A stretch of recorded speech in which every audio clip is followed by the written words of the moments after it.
Hey everyone, let's read today about feudalism in Japan and the Bushido Code of the Samurai. Here we go.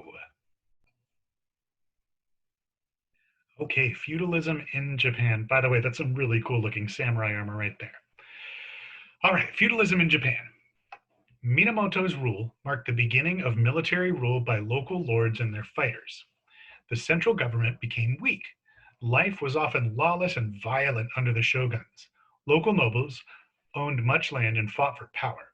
The result was a new set of social, political, and economic relationships known together as feudalism. Daimyo, samurai, and peasants. Feudalism was a social system in which landowners granted people land or other rewards in exchange for military service or labor. Landowners, warriors, and peasants served one another's needs. This system spelled out relationships among those different classes of people. In the Japanese feudal system, people had clearly defined roles. By the 1400s, protecting people had become the responsibility of daimyo, or local land-owning lords. Each daimyo relied on peasants to work the land. In exchange for a share of the crop, he promised to protect them. The daimyo usually had a large wooden castle surrounded by a strong wall. It offered some safety from attack. The daimyo also provided protection through a small army of samurai, or highly trained warriors. In Japanese, samurai means those who serve. In exchange for the military service, the daimyo paid his samurai a salary. Bushido Code. Two values guided samurai. One was loyalty to one's lord. The other was personal honor. These formed the heart of a set of rules called Bushido, the way of the warrior. This strict code of conduct guided samurai behavior. It became an official code in the 1600s and influenced Japan into the 1900s. The code of Bushido governed a samurai's life. He trained hard, fought bravely, and died with honor.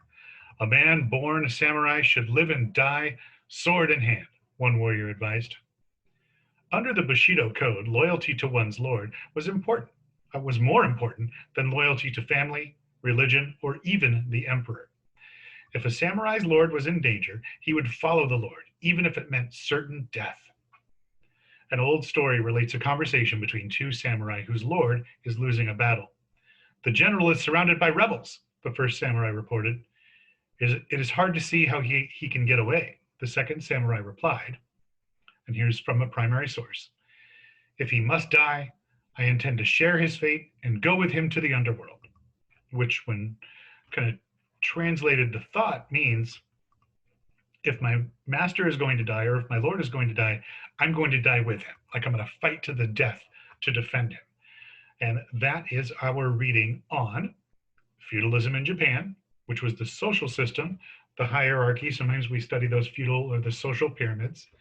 And then the Bushido code, the honor code by which the samurai were said to have lived.